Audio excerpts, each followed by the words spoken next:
এটা হচ্ছে গাছ পাকা আম। তো অনেকগুলি আম পাড়া হয়েছে আজকে, তার মধ্যে এইগুলা বেশি পাকা ছিল, এই জন্য আলাদা করে রাখা হয়েছে, আর কাঁচাগুলি আলাদা করে রাখা হয়েছে। দেখেন কি সুন্দর কালার হয়েছে আমগুলি। গাছ পাকা আম খেতে আসলেই অনেক ভালো লাগে। আর এই যে দেখা যাচ্ছে এই আমগুলিও পাড়া হয়েছে, একই গাছের আম।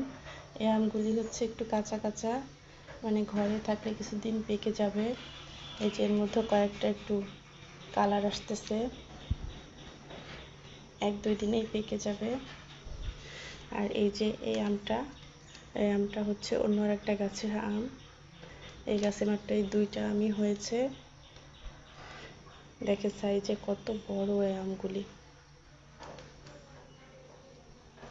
অনেক বড় আসলে।